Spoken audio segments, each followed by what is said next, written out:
because the laws that were supposed to protect organizing were largely unenforced. So it's a pretty dramatic story, and it happened, much of this happened very fast.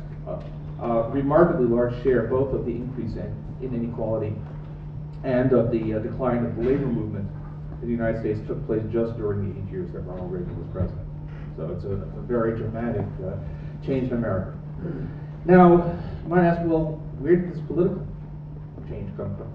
Why did America become such a, if these policies that came from the 1930s, the New Deal policies, had been so popular, why did people turn their backs? Why were people willing to accept policies that benefited a relatively small number of people at the top and made it, reduced wages, made people poorer further down?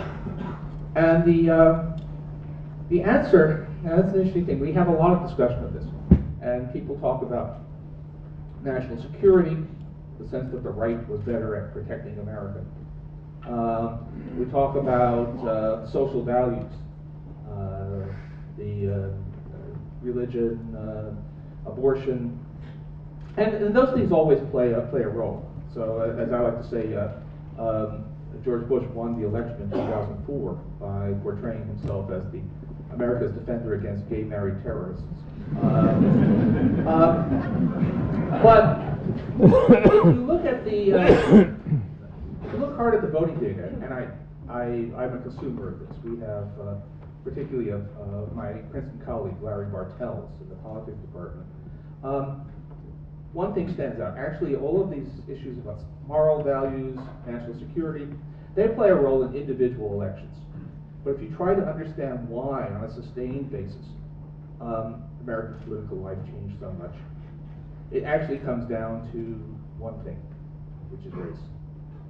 The rise of the right, the decline of American liberalism, in other words, social democratic politics in your terminology, dates almost precisely from the civil rights movement of the 1960s. At that point, the southern part of the United States, which had been reliably democratic even though there were some conflicts, began to move Republican. When the Voting Rights Act was passed, Lyndon Johnson told a young aide of his, who is now the famous journalist Bill Moyers, that we have just given the South to the Republicans for my lifetime and yours. And if you look at the voting patterns, outside the South, outside southern whites, there has really been no change. But the South shifted, and surely, if we looked more closely, we would find that northern whites as well, and everything else. Now, every law and order, crime, all of these things became, to an important extent, code words. There's a famous explanation by Lee Atwater, who was a Republican political operative in the 80s, about the use of race in politics.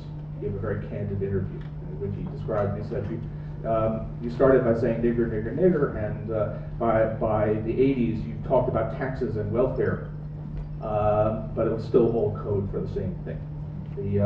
And that was the transformation. So if you ask, why did America move to the right, you ask, why did America become so different from other Western democracies, it all comes back to America's original sin, which is race. One more thing, the great gaping hole. The U.S. welfare state is weak in many dimensions, but the place that's really weak is healthcare. Only in the advanced world, only the United States fails to guarantee healthcare to all of its citizens. Now, how did that happen? It's a complicated story, but every time you try to understand some key development, the same thing pops up. So the closest, the nearest approach we've had until perhaps now to actually getting universal health care came in 1947, when Harry Truman, who was Roosevelt's successor, pushed for national health care. And initially, it looked like they were going to simply add health care to Social Security, to our retirement program, which is not a bad program at all.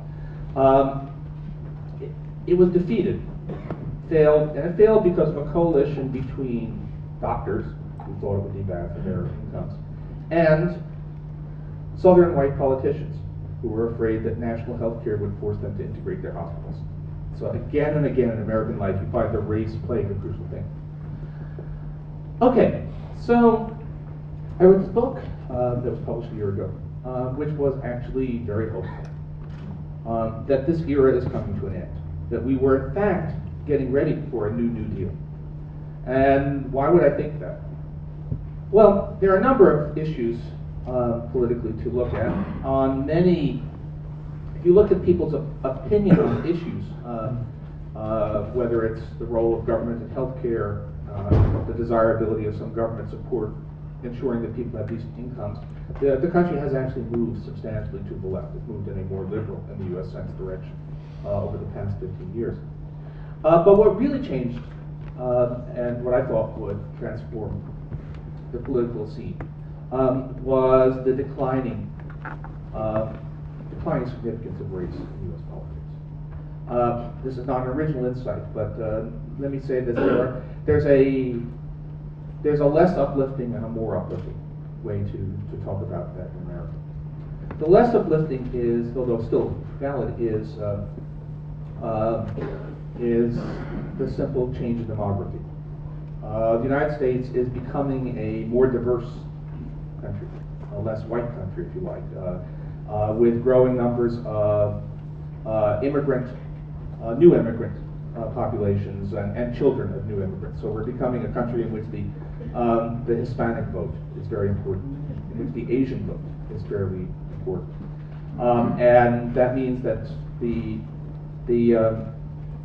core constituency for whom the race issue was able to appeal is no longer a majority, and that in itself makes it for a change in our politics. But the uplifting thing is we really are a better country. It's astonishing to me even now to look back at public attitudes just 25 years ago, which I remember that country quite well, and to realize the amount of raw racism that still prevailed in America then, which is now gone.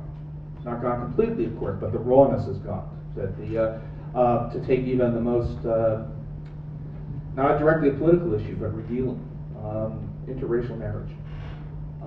Majority of Americans disapproved, did not accept marriage between the races as recently as 1980. Now there's no, at least according to what people say in polls, there's no problem. So it's just a different country.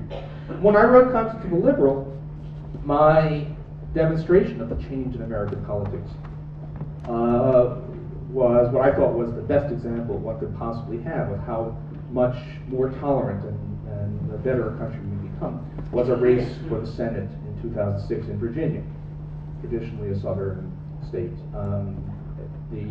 where the initially very popular incumbent senator lost the election because he was being trailed by a guy with a video camera, as all politicians are now, as all of us are now, and who was working for the other campaign and was a guy named S.J. Sidharth, an American but of South Asian ancestry, and the Senator Allen began insulting him using an obscure racial insult, which was quickly on YouTube and became known as, actually, Mr. Sidharth applied to journalism school. He was required to write an essay explaining his qualifications. And apparently his essay consisted simply of 3 words, I am macaca, which was the insult that was used against him.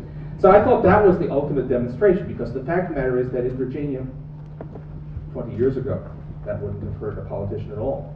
But in 2006, it was unacceptable. So I thought that was the ultimate demonstration of how much America had changed. But of course, it's trivial compared with the fact that we just elected a president named Barack Hussein Obama, which is an awesome change. Now, by the way, in the 2008 election, did race cease to matter? The answer is no, it did not.